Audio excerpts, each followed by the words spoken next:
शहरी रहमान साहिबा ने हमें ज्वाइन किया है। सेनेटर शहरी रहमान हमारे साथ हैं, साबिक सफीर बराए अमरीका।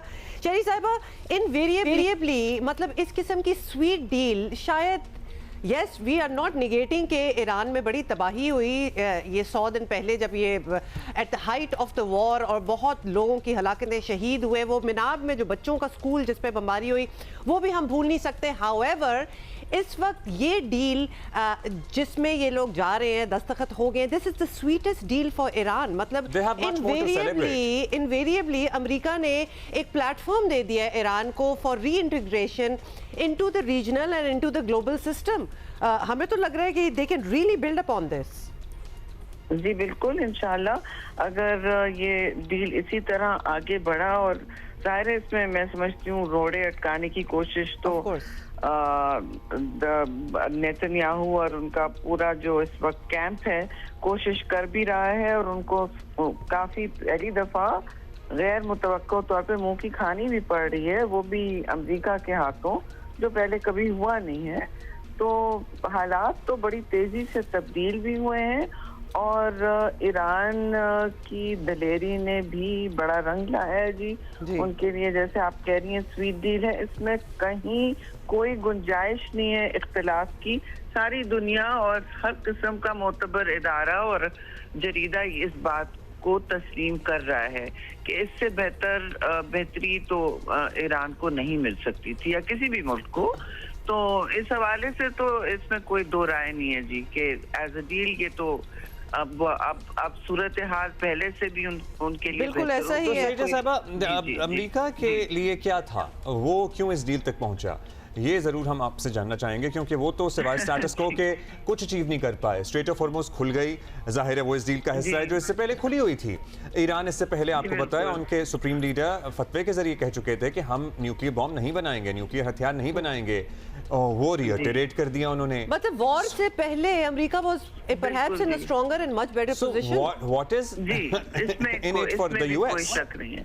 नहीं, इसमें बिल्कुल ये भी सवाल उठ रहा है, और वहाँ अमेरिका में भी बहुत शदुमत से ये बात पूछी जा रही है कि हमने क्या पाया, खोया तो वो नजर आ रहा है। जो असेसमेंट होता है ना, क्या खोया क्या पाया, व्हाट डिड वी गेन, तो गेन तो किसी को नजर नहीं आ रहा है सिवाय इसके कि उनका बहुत लंबा खरबों डॉलर का खर्चा हुआ है, उनकी आदमी साख को बड़ा धचका पड़ा है। धचका तो पड़ा है जी 40 दिन की जंग के बाद। वो अब इसका कोई और तरीका कहने का नहीं है कि स्ट्रेटेजिक रिट्रीट तो है ये। और ईरान में तो जाहिर है शनाइयाँ बज रही हैं, और मुहर्रम है तो इसलिए ज़्यादा सेलिब्रेशन एक हद तक ही महदूद है, लेकिन उनकी इस वक्त हुसैनी कैफियत तो वैसे भी उरूज पे थी इस पूरी जंग में। तो अब जाहिर है अमेरिका में सवाल तो होगा, और उनके बारे में सवाल होगा कि ये किस तरह की इनकी स्ट्रेटजी थी, क्या सोच के। और सबने शुरू में भी पूछा था क्या एंड गेम है, कोई एंड गेम भी नहीं सोचा था ना।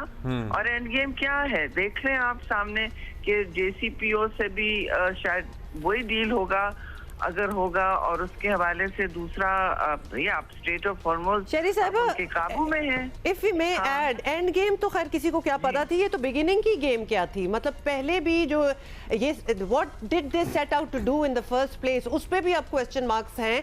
हाउएवर आपसे पूछना हम ये चाहते हैं कि डू यू सी शिफ्ट, हम नहीं कहेंगे कि बिल्कुल ही चेंज हो जाएगी, लेकिन a bit of a shift, a bit of an alteration between the US Israel relation as well, क्योंकि अब ये 2 बार हो चुका है। पहले भी JD वैंस एक दफ़ा जब ये सारा 14 पॉइंट मुसवदा नहीं शेयर किया गया, इजराइल ने अमेरिका से मांगा, तो तब भी उन्होंने झड़प दिया, उनको थोड़ी सी सुना दी। फिर अमेरिकी सदर की टेलीफोन कॉल्स भी रिपोर्ट हुई मीडिया में, उसमें तो थोड़े से अल्फाज भी बड़े सख्त थे। और फिर कल JD वैंस का पूरा ये कहना कि अगर मैं इजरायली कैबिनेट में होता तो मैं इसके सबके सवाल ना उठाता, क्योंकि we are the only ones who are sympathetic towards you. मतलब ये बहुत स्ट्रॉन्ग स्टेटमेंट्स हैं, हर जगह वायरल हो रहा है जी। और वायरल होने की बात, क्योंकि पहली दफा एक एडमिनिस्ट्रेशन इस तरह डिस्टेंस कर रहा है, और इस तरह उनको ओपनली उन पर सवालिया निशान उठा रहा है कि आप लोगों को तो ग्रेटफुल होना चाहिए कि हम आपको इतना भी सपोर्ट करें, क्योंकि दुनिया आपको कोई नहीं सुनना चाह रही। और एक तो ये, और फिर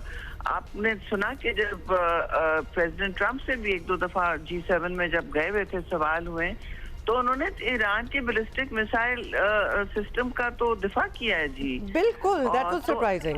जी that he did।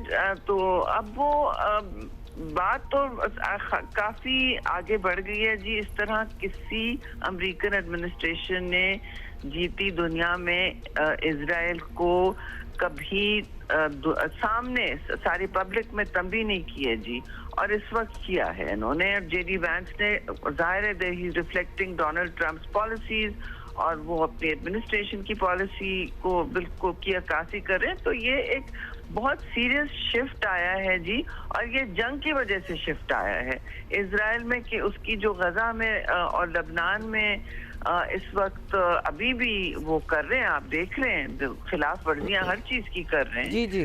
तो उनके रवैयों, उनकी पॉलिसीज, उनकी बर्बरियत पर वैसे ही लोग नाला हैं, तो उनका दिफा करना। अब देखिए रिपब्लिकन राइट विंग जब नहीं कर पा रहा, प्रेसिडेंट नहीं कर पा रहा, तो इसके आगे कौन सी लाइन है अब? और जो डेमोक्रेट्स उनका फिर साथ देंगे, उन पर भी अब तो सवाल उठेंगे। और पूरा फ्रैंकली जनरेशनल शिफ्ट आया है अमेरिका में।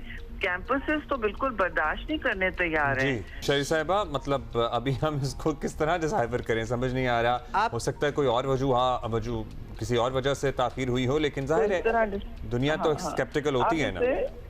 हाँ, स्केप्टिकल होंगी, और ऐसे बहुत मौके आएंगे जब स्पॉइलर आपको पीछे हटाने की कोशिश करेगा। देखिए इजराइल की एड़ी चोटी का जोर होगा, उनकी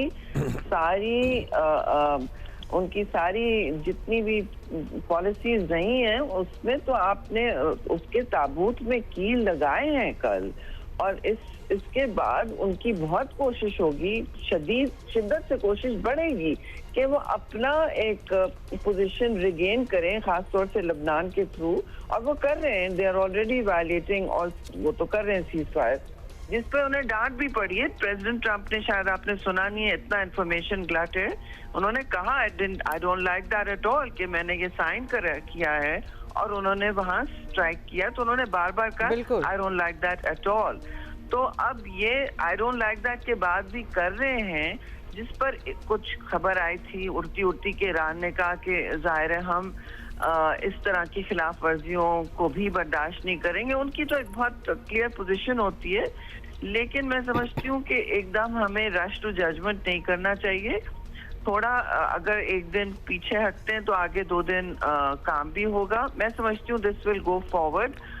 2 दिन धचके भी पड़े तो वो तो धचके पड़ने हैं जी, ऐसा होगा।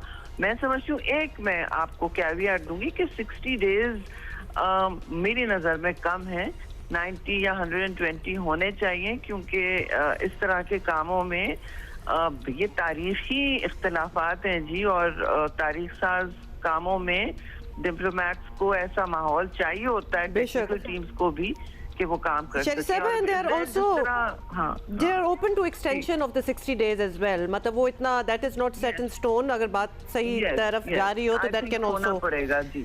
right। बहुत शुक्रिया शरी साहिबा for your insight।